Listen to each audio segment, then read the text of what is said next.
আসসালামু আলাইকুম প্রিয় শিক্ষার্থী ভাই বোনেরা, আশা করি সবাই ভালো আছেন, সুস্থ আছেন। তো আজকে আমরা সেকেন্ড ম্যাথ নিয়ে হাজির হয়েছি। যেহেতু আপনাদের পরীক্ষার সামনে নন মেজর ফিজিক্স 3 ম্যাথের গুরুত্ব খুবই গুরুত্বপূর্ণ, এখান থেকে খুব সহজে মার্ক তোলা যায়। তো আজকে আমরা ম্যাথ নাম্বার 2 নিয়ে আলোচনা করব। সেই ম্যাথ 2টা হলো খুবই গুরুত্বপূর্ণ।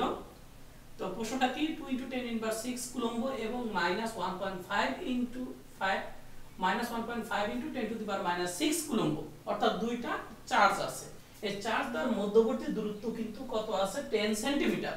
কি আছে? সেন্টিমিটার। ভালো করে খেয়াল করবেন। এদের সংযোগ রেখার ঠিক মধ্যবিন্দুতে তড়িৎ প্রাবল্য কত? তাহলে দুইটা চার্জ আমার আছে, একটা Q1 আর একটা হলো Q2, আর এদের যে সংযোগ রেখার একটা মধ্যবিন্দু আছে, এই মধ্যবিন্দুতে আমার তড়িৎ প্রাবল্য ইটা বের করতে হবে। এই দুইজনের মোট দূরত্ব হলো কত? মোট দূরত্ব হলো আমার 10 সেন্টিমিটার, তাই না? এটা হলো আপনার চিত্রটা দিতে পারেন, নাও দিতে পারেন। এটার ক্ষেত্রে দিলে দিতে পারেন, কোনো সমস্যা নেই, বা না দিলেও চলবে।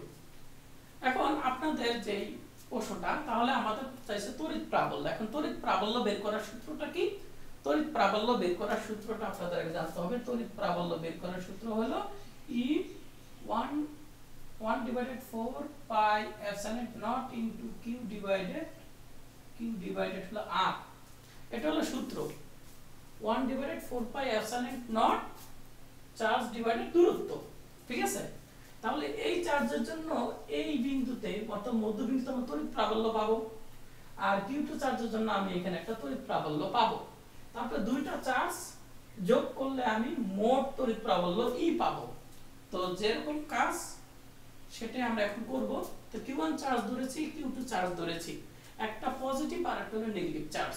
ওকে, তাহলে এদের যে মধ্যবর্তী যে ডিসটেন্স, তাহলে Q1 চার্জের জন্য আমরা এখানে যে তড়িৎ প্রাবল্য বের করব, তাহলে তো আমার তো একটা ডিসটেন্স লাগবে। Q1 চার্জ থেকে তড়িৎ প্রাবল্য বের করব, যে বিন্দু সে দূরত্ব লাগবে, যে r লাগবে, সে দূরত্বটা আমার কত? 10 তো আর না, 10 তো হলো চার্জ দেওয়ার দূরত্ব। মধ্যবিন্দুতে আমি নির্ণয় করব তড়িৎ প্রাবল্য, তাহলে এই ডিসটেন্সটা বের করতে হবে। আর আমরা যেহেতু মধ্যবিন্দু বলা আছে, মধ্যবিন্দু, তাই না? তাহলে এই ডিসটেন্স অবশ্যই একই ডিসটেন্স হবে। এজন্য ডিসটেন্সটাকে আমরা r1 r2 না লিখে শুধু কমন r লিখেছি, যে দুজনের ক্ষেত্রে একই হবে।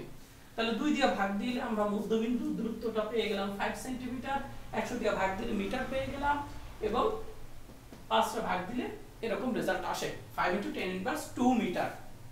অবশ্যই মিটার দিয়ে করতে হবে, খেয়াল রাখবেন। এখন দেখেন আমি দূরত্ব পেয়ে গেলাম। এখন Q1 চার্জের জন্য আমি মধ্যবিন্দুতে তড়িৎ প্রাবল্য বের করব, ঠিক আছে? এটার নাম হলো E1। তাহলে 1/4 পাই epsilon not Q1 divided R। তারপরে এইটার ভ্যালুটা কিন্তু আমাদের মুখস্থ, যারা ম্যাথ 1 করেছেন জানেন এটার মান আমাদের মুখস্থ। আর Q1 চার্জটা আমরা বসিয়ে দিলাম, আর এর মানটা বসিয়ে দিলাম। এরপর আপনারা ক্যালকুলেশন করে যে রেজাল্টটা আছে সেই রেজাল্টটা এখানে বসিয়ে দিবেন। তো আপনারা করতে থাকেন। আমরা Q2 চার্জে চলে যাই। Q2 চার্জের জন্য মধ্যবিন্দুতে তড়িৎ প্রাবল্য। এখন এই চার্জের জন্য আমি এই মধ্যবিন্দুতে একটা তড়িৎ প্রাবল্য পাবো, সেখানে সূত্র হলো Q2 ডিভাইডেড R। তো সে একই রকম ভাবে এইটার মান মুখস্থ, Q2 চার্জের ভ্যালু, আর এখানে মান বসিয়ে দিলাম, ঠিক আছে? তাহলে আপনারা কিন্তু এটার সাথে গুণ করবেন, এটা দিয়ে ভাগ দিবেন, ঠিক আছে?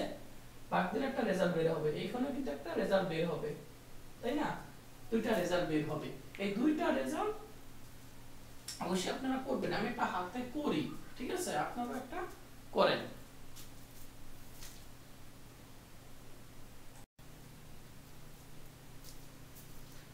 তাহলে আমরা ক্যালকুলেটরে হিসাব করে দেখতে পেলাম, এটা ক্যালকুলেশন করে আমরা দেখতে পেলাম রেজাল্টটা হলো কত বের হয়, 360 × 10⁻³ আর তড়িৎ প্রাবল্যের একক হলো নিউটন পার কুলম্ব। মনে রাখবেন, যখনই আপনার তড়িৎ প্রাবল্য বের করবেন তখন এই ভ্যালুটার পাশে নিউটন পার কুলম্ব দিবেন।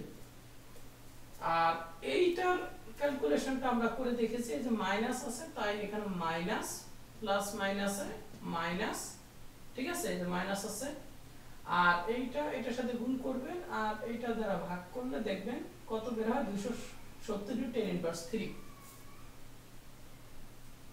এখন আপনারা দেখেন, এইখানে আপনারা ক্যালকুলেশনটা করে দেখেন ভ্যালুটা কত, e1 এর মান কত 360 into 10 to the power 3 plus as a plus e2 এর মানটা মাইনাস আছে, তো এজ এ প্লাস মাইনাসে কিন্তু এখন মাইনাসই হবে, ঠিক আছে।